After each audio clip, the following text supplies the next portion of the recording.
argannu sana kaleessa maal karoorsin ture otoo jiini koo hin ulee ofittiin fidaa jira galanni waaqayyoodhaaf haa ta'u.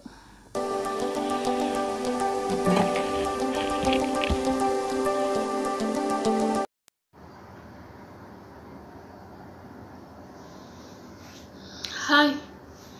Shalom, nagaa waaqayyoo waaqa jiraataa isiniidhaaf haa baay'atu. Akkasumas maatiiwwan haaraa kan taatan gara YouTube keenyaatti kan dhuftan welcome anaa dhufu.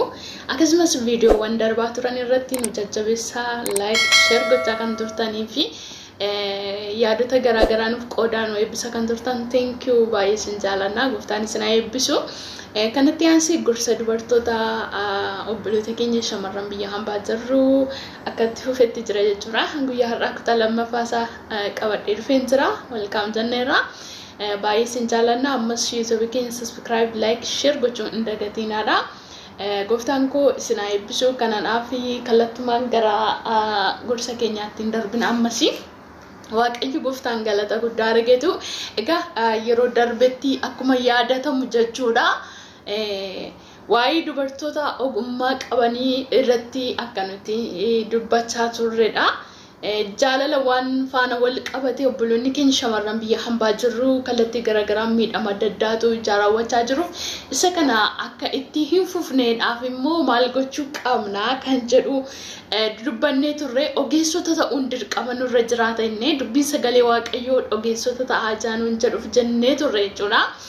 Kanaaf warroonni sana dhaggeeffannee yoo jiraatan duubatti deebi'aati dhaggeeffadha. Guyyaan har'aa kutaa lammaffaasaa gorsa anaa fi isiniif qabadhee dhufe jechuudha. Gooftaan isin haa eebbisu. Kanaaf egaa macaafa qulqulluu keessatti ogeessota ta'uun akka nurra jiru macaafni qulqulluu ragaa nuuf bahee jira jechuudha. Kanatti aansuudhaan garuu ogeessota ergi taanee booddee mana keenya eessarraa jalqabnee ijaarrannaa dura sammuu keenya walii keenya uf ijaaruu akka eegallu dubbannee turre jechuudha. Kanaaf obboloota koo ogeessota gaafa taane wantoonni afaan banee nu eeggatu nu liqimsuu waan hin dandeenyeef jechuudha. Ogeessota ta'uun nurra jiraata jenneerra. Kanaaf egaa ogummaan kuni garaa jabaachuudhaan ogeessota ta'uun ni danda'ama. Yeroo darbe macaafa qulqulluu keessaas macaafa fakkeenyaa boqonnaa 14 irratti dubartoonni ogeessota mana ofii isaaniitii in ijaarratu kan jedhu dubbannee turre jechuudha. Harka isaaniitiin maal godhu? Harka isaaniitiin ofii isaanii mana isaanii ijaarratu. Dubartoonni warri gowwootaa garuu maal godhu? Harka ofii isaaniitiin mana isaanii in diigu jedhee macaafni qulqulluu dubbata ture jechuudha. Kanaaf egaa gaafa nuti dubartoota ogeessota taane goyyomfamuu abdii kutachuu gaafa dhiifne jechuudha. Wantoonni balaa ta'anii jireenya keenyatti dhufan konkumaa nu argachuu akka isaan hin dandeenye gamanumaan isinitti himuu nan barbaada. Kanaaf egaa guyyaa har'aa ogeessota ergi taane maal gochuutu nurra jiraata? Namoota kamiyyuu herregnee shallagnee bira ga'uutu nurra jiraata jechuudha. Herreganii shallaganii jireenya namaa bira ga'uun ni danda'ama jechuudha. Eeyyan ni danda'ama. Maaliif yoo jettanii egaa biyyi lafaa kuni buraaburree waan taateedhaaf waliin maktuudha. Inni kaanii qubnuma garaan akkuma yeroo darbisnii kaasnee jaalala sirrii kan nama jaallatu jira. Kaan immoo jaalala feekii kan nama jaallatu jira. Kaanii yeroo isaa namarratti dabarfachuuf kan nama jaallatu jira. Kaan immoo jaalala dhugaa kan nama jaallatu jira. Jechuun kaan immoo faayidaadhaaf kan nama jaallatu jira jechuudha. Kanaaf nuyi jaalala nu barbaachisa taanaan dhugumayyuu qorree bira ga'uun nurra jiraata. Darbee ogeessota ta'uudhaan qabeenya keenya isa dhufii keenya hojjetannee qabachuutu nurra jiraata malee waan namni tokko nu jaallateera jenneef dirqama baasnee itti laachuun nurra hin jiraatu jechuudha. Maaliif jaalalli bara abboota keenyaa fi bara keenyaa baay'ee walirraa yooggataa ta'e iyyuu jechuudha. Haalonni tokko walirraa fageessaa yoo ta'e aadaan haalota aadaa jiru faana wal quunnamee jechuudha. Tokko miti jechuudha. Maaliif innamma haalota jireenyaa garaagaraatiin namoonni bakka adda addaatti faca'ee waan jiruuf akkuma adda adda faca'ee jiru immoo baroota duriitti jechuudha yookaan bara abboota keenyaatti naannoodhaan beekumsaatiin maatii walii isaaniitu waliif isaan kaa'ima jechuudha. Inni bara keenyaa garuu akkas miti jechuudha. Kanaaf mata dureen keenya jaalalaan akka hin goyyomfamnedha. Qabeenya keessanii akka wantoota bineensota hamootatti akka laanneedhaaf kan wal gorsaa jirrudha. ni yaadattu jedheen na yaada. Isa kanaaf jechuudha guyyaa har'aas inni kun akkam taaneedhaa fi ufii kee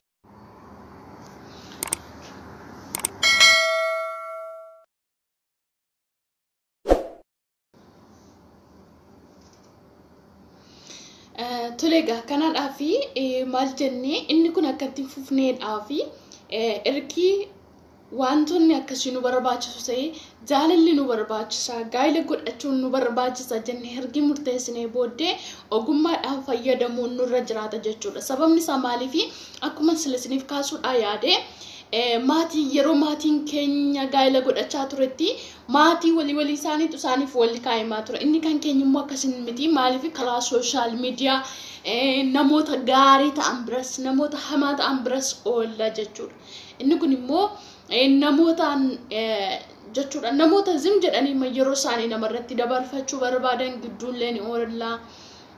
Akkasumas immoo jechuudha zim jedhanii qabeenyuma namaa fayyadamuudhaaf kan kaayyeeffatanii qindeeffatanii sooshaal miidiyaa kan fayyadaman jiru. Isaan kana gidduu ni oolla. Bineensota adda addaa gidduu oolla jechuudha. Bineensota yeroo isiniin jedhu bineensota wantoota caakaa keessa oolanii waanoon akka waraabessaa isaan kana isiniin jechaa jiru. Of eeggadhaa. Namuma ta'anii obbolootuma keenya ta'anii jechuudha. Kan akka sammuun isaanii hin yaadne jechuudha. Zim jedhanii qindeeffannoon isaanii maalidha? Hamaa irratti kan qindeeffatan jechuudha. Kaayyoon isaanii maalidha? Kaayyoo hamaa yaadanii akeekanii kan qindeessan jechuudha. Isaan kun maal godhu? Tokko dafqa namaa kan nyaachuu baran jechuudha.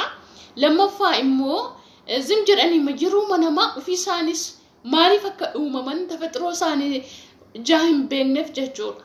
Maaliif akka uumaman kaayyoo alaamaa isaanii ijaa hin beekneef kaayyoon namootaas akkasuma isaaniitti waan fakkaatuuf jechuudha. Kaayyoon namootaa garuu isa kana miti jechuudha. Nuti kaayyoo uumamnee fi tokko qabne jechuudha. Waaqayyo biyya lafaatti kan inni nu uumee fi addaamii fi waan kan inni uume seera uumamaa tokko keessa deemtanii yeroo jalqabaatti kaastanii dubbifattanii ifti haa ta'u ergi jedhee wantoota asirratti barbaachisan hundumaa ergi uumee booddee maal godhee nama dhume namni maal akka godhu achirratti akka inni hojjetuuf jechuudha. Wantoota oomishame kana wantoota dhufe kana wantoota biqile kana irratti namni akka hojjetuudhaaf maal godhee addaamii fi waan inni uume.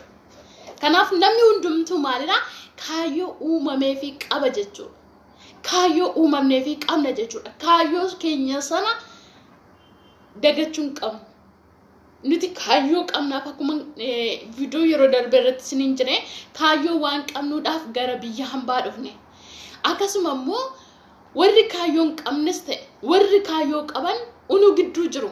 Uni isaan gidduu jirra jechuudha. Karaa sooshaal miidiyaa kallattii garaagaraan jechuudha. Kanaaf isaan kanaatiin akka hin goyoonfamneef warra kaayyoo qabanii akka nama tokkotti gargaaruun barbaachisaadha. Wantoota isaan bukkee dhaabatamuu qabuun dhaabachuun barbaachisaadha. Haa ta'u malee garuu isaanumayyuu jechuudha warruma kaayyoo qabaniyyuu isaan ofii isaaniitiin dhiibbaa geessisanii wanta hojjechuu qaban hojjechuu qabu malee isatti hojjechuu qabdu irratti isa dhufii kee hojjette irratti isaaniin abbaa gochuun konkumaa sirrii hin jiraatu jechuudha. Maaliifi siin ati ofii kee wanta gochuu qabdu irratti abbummaa siif laateera Waaqayyo jechuudha. Nuti ofirratti hin beeku malee abbummaa isa gochuu qabnu irratti isa hojjechuu qabnu irratti abbummaa Waaqayyo unuuf laateera. Kanaaf obboloota kaaniifis akkasuma abbummaa kallattii garaagaraatiin wanta isaan hojjechuu qaban irratti isaaniif laatameetu jira jechuudha. Isa kana beekuun nurra jiraata. Nuyi kaleessa tarii obboloota keenya xixiqqoo faana yoo jiraanne irra ta'e guyyaa har'aa garuu waggoota 2-3 yeroo biraatti deemnu jireenyuma kaleessaa jiraatu nutti fakkaateetu yookaan ollaa keenya haa ta'anii kallattii garaagaraan haa ta'anii jechuudha haa jiraatan. Jireenyuma kaleessaa jiraatu nutti fakkaateetu unu qofaatu jijjiirama fide unu qofaatu jijjiirame unutti fakkaateetu yookaan immoo wanta xixiqqoo wanta ji'a tokko qarshii ji'a tokko ji'a lama yeroo harkatti qabannu nuti bakka warra kaanirra caallee waan argamne unutti fakkaata jechuudha. Sababni isaa kun immoo maaliif gara laafummaarraa kan fuudha jechuudha. Gara laafummaarraa. Gara laafummaanis akka qabaachuu. Kanaaf hin dogoggorina ogeessota ta'uun nurra jiraata. Obboloonni keenya warri nuti kaleessa yookaan goddanyoonni keenya warri nuti kaleessa isaan wajjiniin kutaa tokko kutaa lama barannee isaanirraa University galanii yookaan barumsoota garaagaraa galanii maal isaanii fudhataniiru waraqaa eebba isaanii fudhataniiru. Eebbi kan ijoollee biyya hambaa jirtu yoo baay'ate maalidha? Aniifis immoo maalidha? Waraqaan nuti ittiin barumsa keenya sa'aatii barumsa ittiin barachuu jalqabnu sa'aatii ittiin wantoota garaagaraa godhachuu jalqabnu maalirratti dabarsine jechuudha. As mana biyya hambaa keessatti waan dabarsineedhaa fi wantoota qabachuu qabnu seeraan qabachuu qabna jechuudha. Obboloonni warri baratan irraa fakkeenya fudhadhaa. Mana barumsaa galanii waan barataniidhaaf isaan waraqaa sartifikeetii isaanii waraqaa qofaa fudhatanii jenna. Waraqaa fudhatanii yoo jenne jechuudha fakkeenyaaf isaan sanaatiin eenyutu gargaarsa gaafata? Eenyutu isaanitti bu'aa? Eenyutus na gargaaruu didde jedhee isaaniin komata. Hamma isaan haqanii hojii qabatanitti, hamma isaan of danda'anitti namni isaaniin komatu hin jiru jechuudha. Hin jiru jechuudha. Otoo ana ta'eetis akkasuma jedhaati bakka isaanii of buusaatiin jireenya keessaniif yaada. Yeroon jedhu gaala godhachuu irratti of eeggannoo, maatii gargaaruu irratti of eeggannoo, hiriyoota ofii gargaaruu irratti of eeggannoo gochuun nurra jiraata. Jireenya mataa keenyaa otoo miidhamnu jireenya isa tokko fayyisna yoo ta'e ofii keenya waaqayyoon abaaraa hafne jechuudha obboloota. Dhuguma dhugaan isinitti hima waaqayyoon abaaraa hafne jechuudha. Waaqayyoon abaaraa hafuun kun egaa akka hafuudhaaf ofii keenya ofitti gungumaa akka hafuudhaaf maaliifi tarii bor namni har'a si jaallatu siin du'a siin jedhu fira kee waa ta'u I don't care nan gashochuu isa kana. Eenyu yoo ta'e namni har'a siin du'a namni siin jedhu yoo jiraate bor gaafa ofii isaatii bakka gaarii ga'u tokko siin beeku siin jechuu danda'a jechuudha. Jechuu danda'a. Gatii irraan qabu dhuga. Na jaallattee naa gootee siin jedha waan ta'eef jechuudha. Kanaaf isa kana kan taaneedhaaf of eeggannoo cimaan nu barbaachisaa. Bara keenyaa waggoota keenyaa ergi kushiina harabaa keessatti finnee ofii keenya jijjiirama guddaa ergifinnee yeroon isiniin jedhu akka kaayyessine nuuf ta'uu dhiisuu danda'a. Akka tilmaamne nuuf ta'uu dhiisuu danda'a. Akka yaannetti baajata argachuu dhiisuu dandeenya jechuudha. Haa ta'u garuu ishee arganne karoora irratti baasuun nurra jiraata. Karoora irratti baasuun nurra jiraata. Karoora irratti hin baasnu taanaan isa karoorsine immoo gaafa qarshii argannu sana kaleessa maal karoorsin ture otoo jiini koo hin gahin maalin godha jedheen yaadatti qabadhee ture yoo jennee tilmaamne jechuudha. Sa'aatii sana maal ta'a karoorri keenya fiixaan bahinsaa argata jechuudha. Isa sana yoo yaadne. Yoo isa sana yaadnu ta'e garuu karoorri nuti karoorsine akkasumaan nu jalaatii ta'a jechuudha obboloota.